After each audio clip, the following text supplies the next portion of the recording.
Hey friends, Kim from Stonehill Homestead, getting ready to prepare some meals in a jar. We are going to be doing some Cajun red beans and sausage, and I've already pre-soaked the red beans and I am getting ready to get them in the jars, but I have to cut up some vegetables, so I'm bringing you along to show you what needs to happen, and we will get started. So the first thing I need, I forgot to tell you measurements here. I need 1 pound of dried red beans and I've pre-soaked them. So these are ready to go. I'm gonna need 3 cups of water and 3 cups of chicken broth. So the first thing I am gonna do is cut up some onions. I've got some overgrown onions here. They're perfectly fine. I'm just gonna use what I need for this recipe. It takes 1 cup of onions, so I'm going to pull out those center pieces that are starting to grow. Yeah, these got away from me.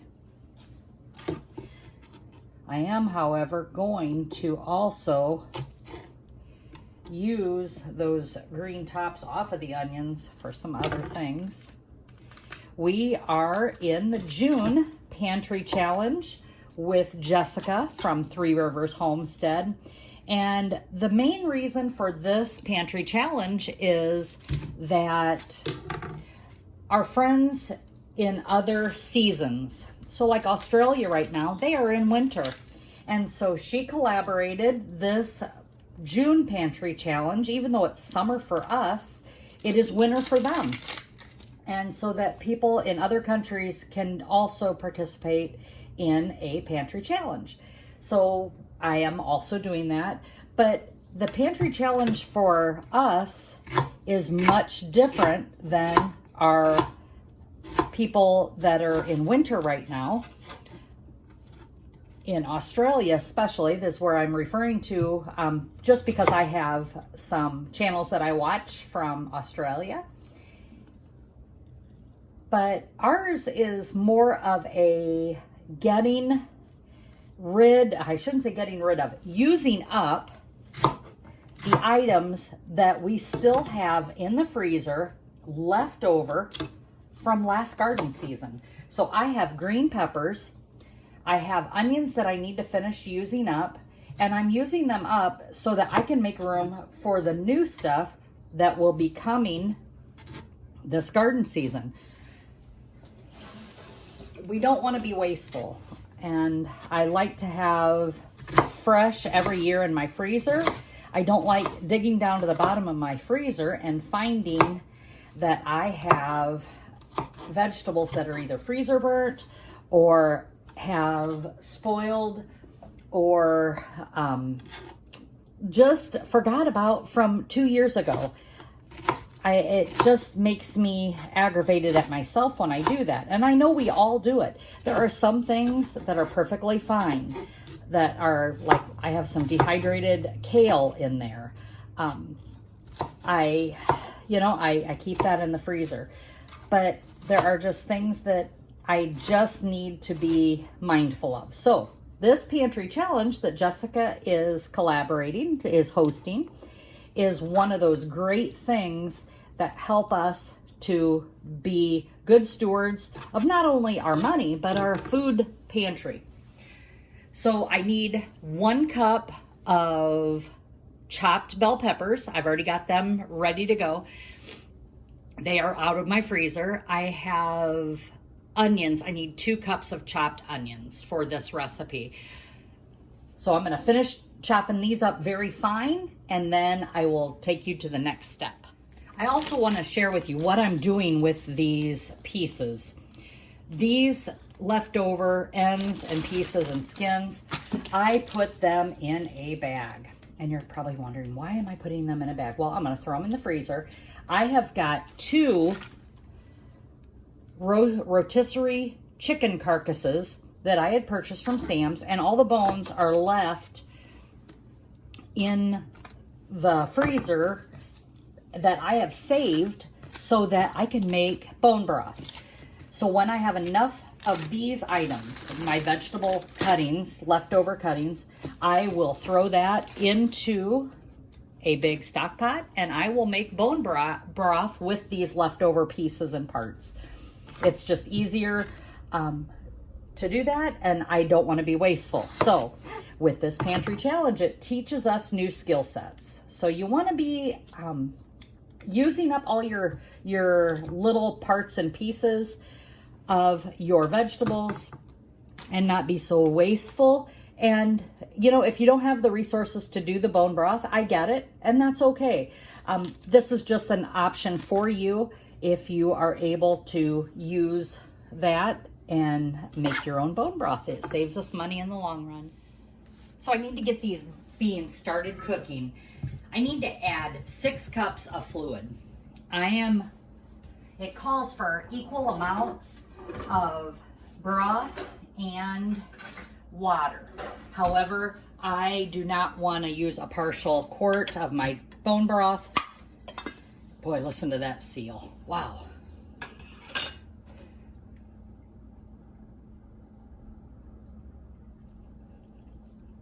So I am just going to pour that in there. This is 4 cups. And then I'm going to add 2 cups of water.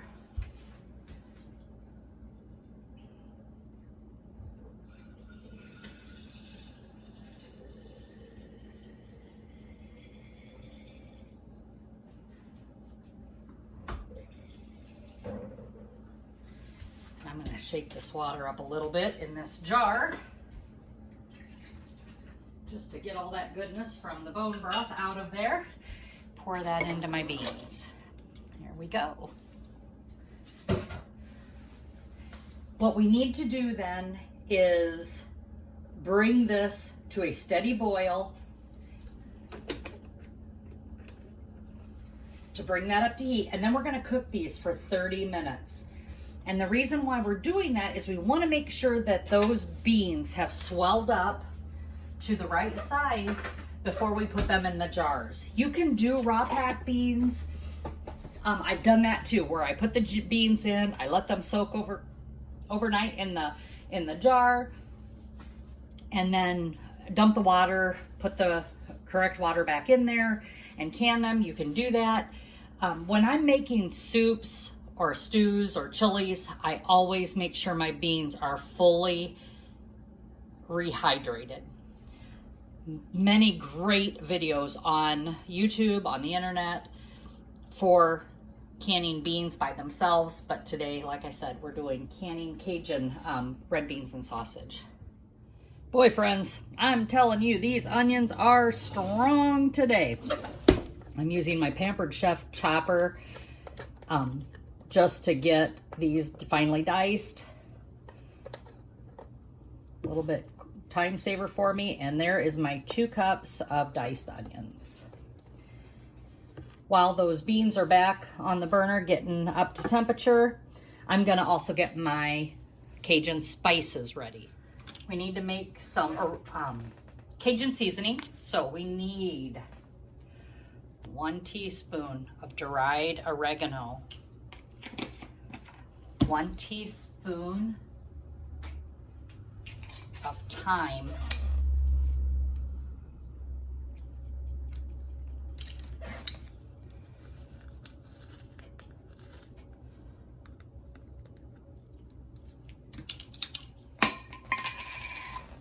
1 teaspoon of white pepper,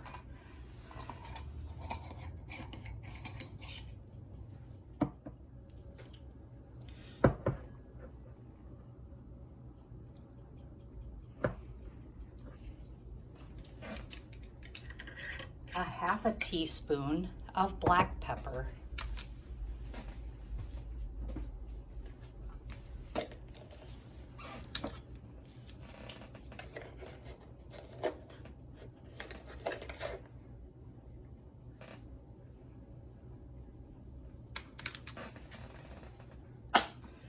one teaspoon of garlic powder,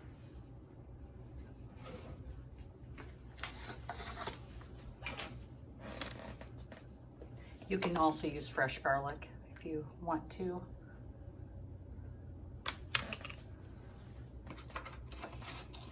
And this is up to you how much cayenne pepper you use. It's 1 to 3 teaspoons that you want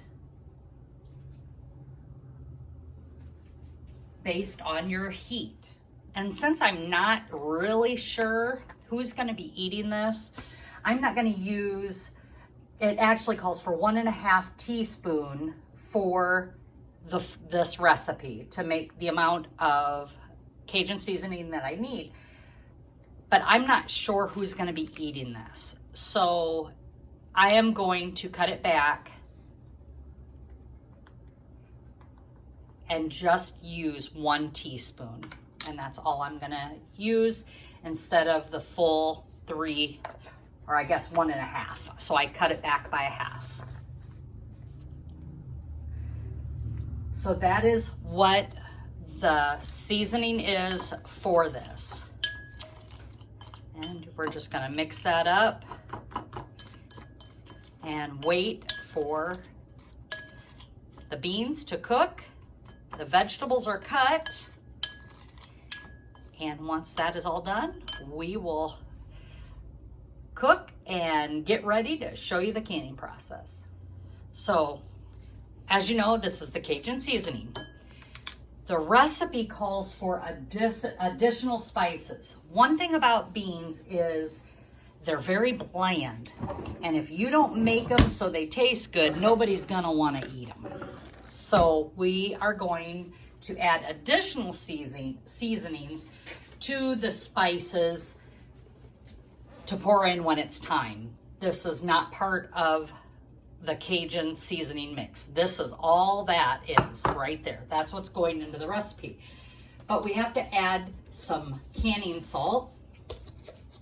So we need to add 1 tablespoon of canning salt. I'm sure you could add other canning salt or Redmond's or whatever you prefer. If it calls for canning salt, I use canning salt. That's just what I use. Canning and pickling salt is special for canning because it doesn't have that iodine in it. It doesn't have those extra things in it that will cloud up your jars. Then it calls for additional garlic powder. So we're going to add an additional tablespoon of garlic powder to this mix. And again, that is additional for the flavor of the beans. So we've got our 1.5 tablespoons of Cajun seasoning, 1 tablespoon of canning salt, and 1 tablespoon of garlic powder. It calls for bay leaves. You're gonna put a bay leaf in each of the jars, but you don't wanna add that now. That is for the end of the recipe. And for 7 quarts, you're gonna need 7 bay leaves.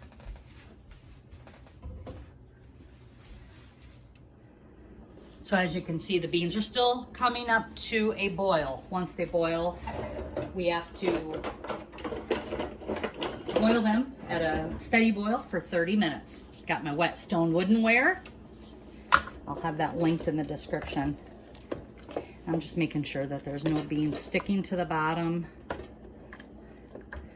We don't want anything scorching.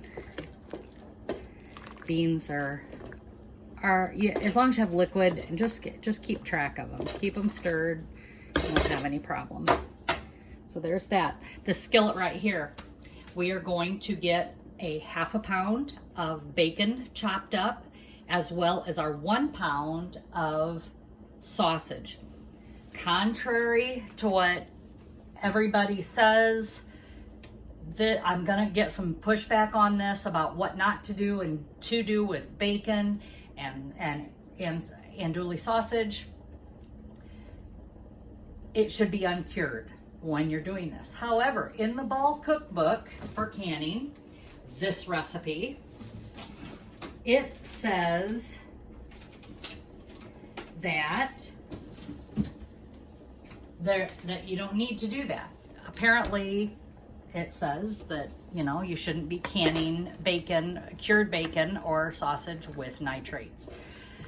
I usually purchase uncured bacon. In this instance, I do have some bacon that is not cured. Since the recipe doesn't call for it, I'm not going to worry about it. I'm just making a small batch, but I would always lean towards uncured bacon and sausage. That's just my 2 cents.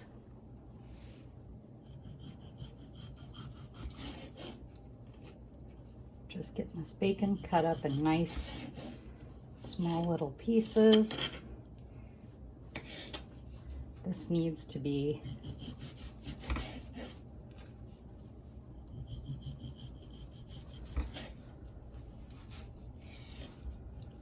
fried up.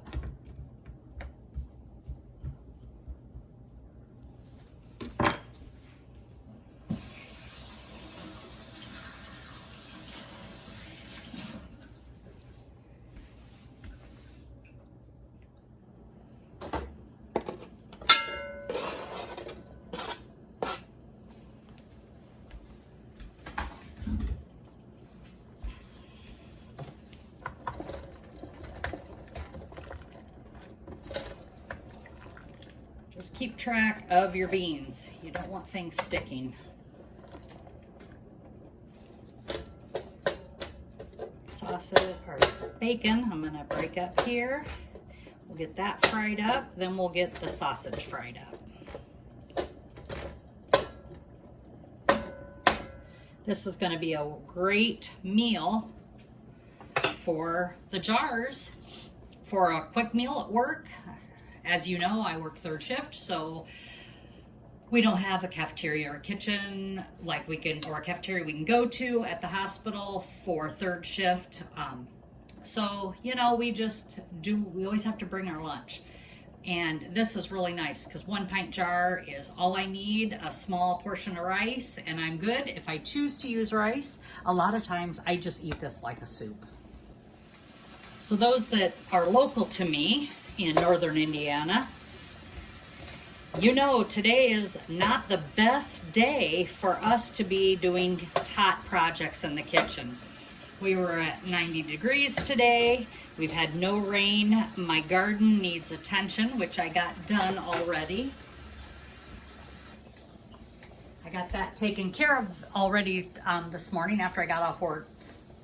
But I got to get these beans ready because 1, it's part of the June Pantry Challenge, but 2, I needed to use up 2 items that are actually 3 items today. I needed to use this bacon. I didn't want it to go bad. I had it in my fridge and I lost track of time with it, so I'm just getting it ready. And I thought this would be perfect for me to do. Is this Cajun red beans and sausage. And I'm guessing we'll probably have it for our meal tonight too, is my guess. But I still have more bacon. I only needed a ½ pound of bacon. So I have a big package of bacon that I need to finish using up. So I'm gonna bake that in the oven. If you've never canned or baked bacon, it is a game changer for us. And the reason it is because it's flat, it's crispy, it just tastes good. I am gonna spray my grate here to keep it from sticking. The grease is usually, or the fat from the bacon usually helps, but it sometimes gets caught in the grates. So I'm just gonna lay this bacon out. As in previous videos, you can go and take a peek, or I canned bacon. That was a fun experiment. I really like it for the reason of having shelf-stable bacon, but the time that it took and the resources, I guess, with the canner and my time, I'm not sure I would do it again. However, when you are stocking a pantry in case of, I'm gonna say, power outage, weather, camping was a great reason to do it that way. because then you can, it doesn't take up your cooler space, freezer space, anything like that. So I really enjoyed doing that canning video, and that is in my videos if you want to take a peek at that one. But baked bacon is crispy, it stays flat. I use it for sandwiches, salads, whatever you want to use bacon for. It's just the best bacon.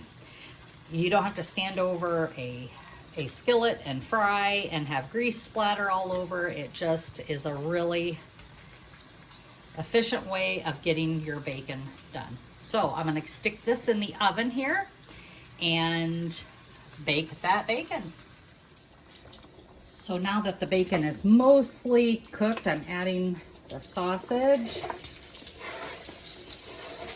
Get that all brown. There we go.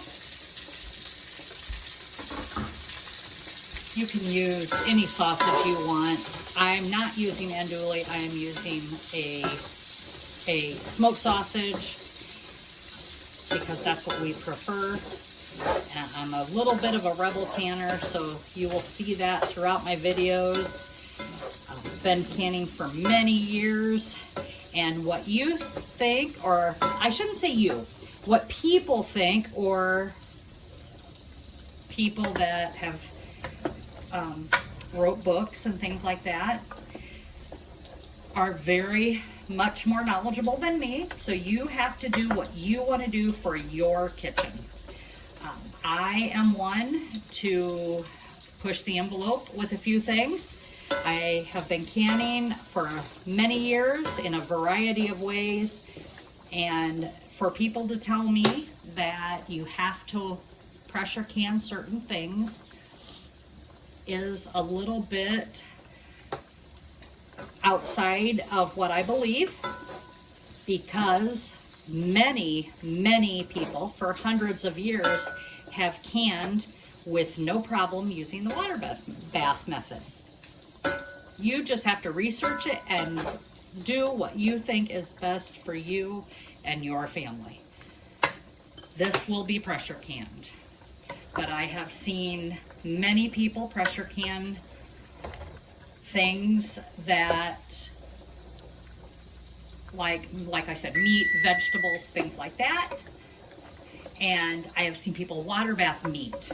I have water bathed meat for 3 hours and have never had a bit of problem. The texture is much better on certain items when you water bath can it versus pressure canning.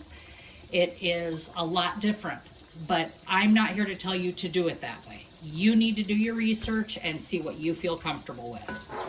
I will be pressure canning this bean today because that is my preferred method. So we're just going to brown up this sausage. Isn't that looking great? These beans have about 8 more minutes of a slow low boil on them, and then I will start adding the vegetables. The vegetables need to boil a little bit longer after we add them to get them soft. We'll add the meat and then we'll start jarring it up. So now I'm adding the green peppers.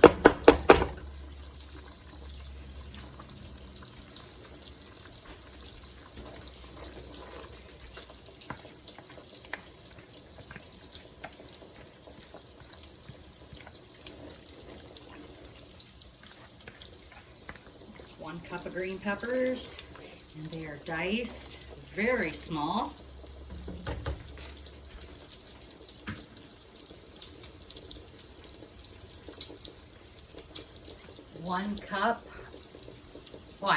Two cups of onions. Boy, I better check that to make sure that is correct.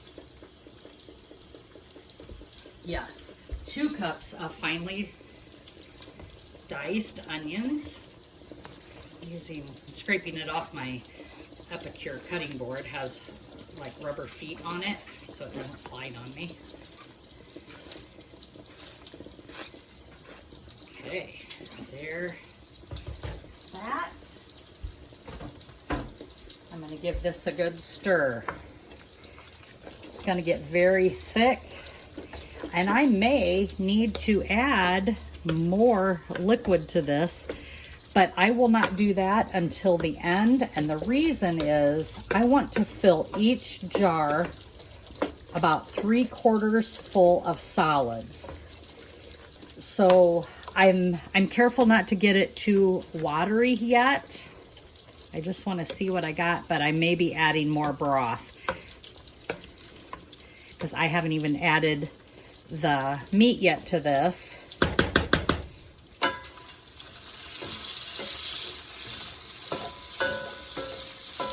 And those beans have really soaked up a lot of liquid. So this sausage and bacon is done. And I'm going to be careful not to add that grease to it.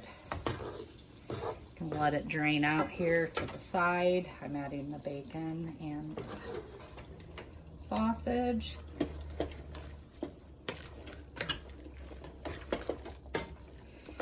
Now, if I don't have enough fluid, I can add boiling water to the jars, or I can add boiling or hot broth to the jars for flavor. And it looks like I'm probably going to have to add some broth, and that's perfectly fine. I just want this to really meld all those seasons together so that they have everything that they need.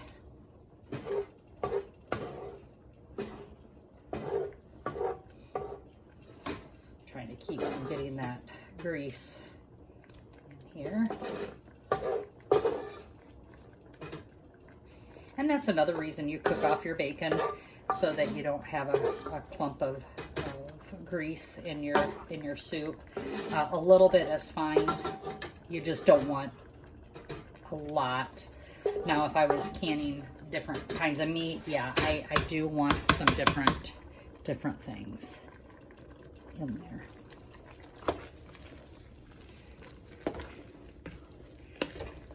Okay, now I'm going to add all the seasonings. And I'm going to just dump them in and get them stirred in.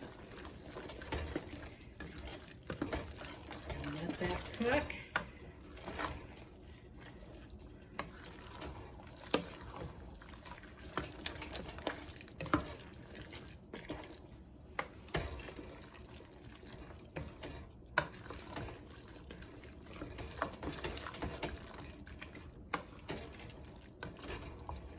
Boy, that looks really good. I've got the bacon in the oven. Getting that done, and I'll package that up so I have it for salads and things once it's cooked off. There's that. I'm going to lower that heat a little bit because I don't want it to burn. And I will be back when we are starting to jar it up.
So here's my All-American canner.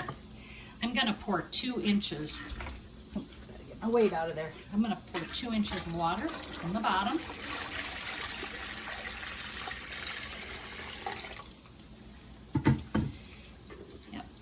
check that.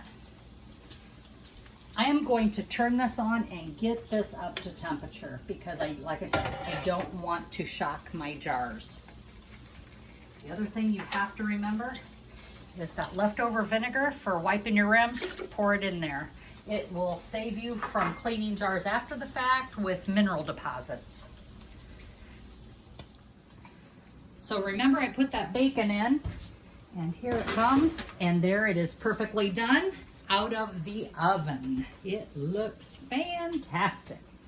So I'm just going to leave that set in there for a minute until I get my countertop cleaned. The oven is off, so we're good. So I've got the jars in the canner, and with the All-American canner, you need to do some things to it prior to adding that lid to it. The one thing that you need to do is get it set on your stove. And we're going to install the lid on it now. But before we do that, we have to put olive oil around the edge of the beveled edge on the canner. What you'll see different about this canner is that it does not have a seal like some of the other models that you can purchase. Definitely this canner is an investment. I have two of these. I have this smaller one, and then I have a big one. When my kids were home, of course, I used the big one, and I would just use this for winter canning projects. So that is what I did there. Now, when you're setting your lid on, there is a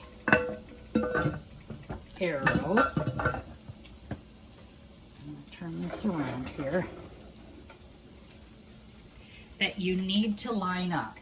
So my lid is on, here's an arrow, and there's a little divot. I'm going to click that over, just like that. Then I need to make sure that my lid on the canner is level. There is no science to this at all. I use my Tupperware tool. That's all I do. And if I run this around in between the lid and the bottom pot, I can get a level lid every time. I don't know what it is, but that's what I use. Then you're going to take your lock nuts and you're going to tighten them across from one another.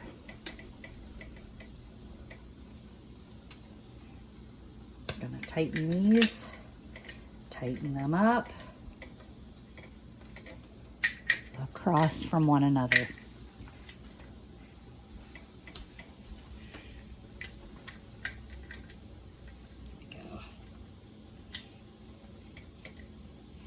Once we get those done, we're going to make sure that everything is tight again, and we are going to start our canning process. Once the pressure comes up here, we'll see a steady flow of steam. We will vent it for 10 minutes. Then we will add my 10-pound weight that came with my canner. Right here, it says 10 pounds right there.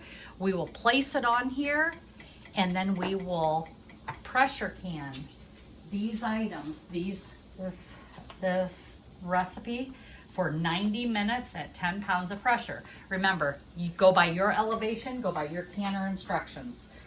Don't just go with 10 pounds of pressure for 90 minutes. If you live in different areas, you have to be aware of that.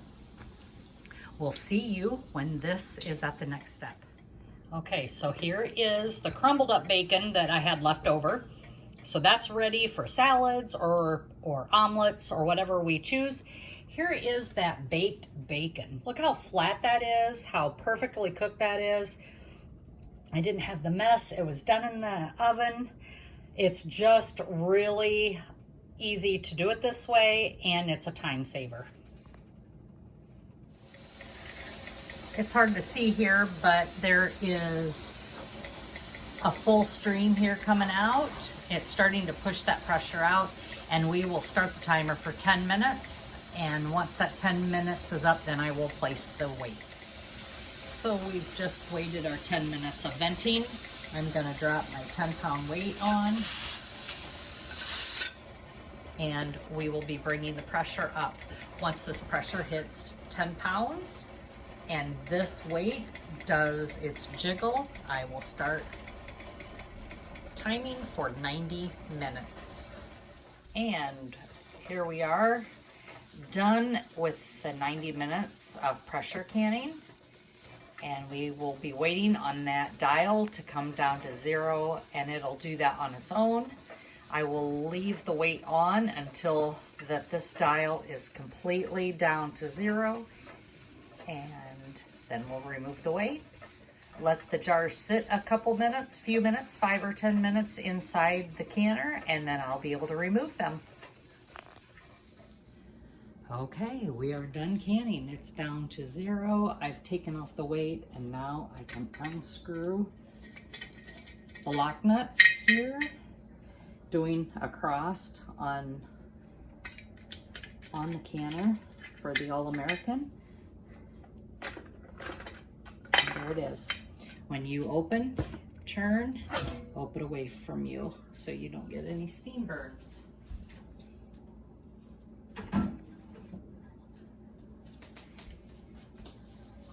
And there it is. You can still see this one over here is still bubbling quite a bit, but it is now completely done, and I can remove these from the canner. I am going to set them over onto a towel so you can still see they're bubbling.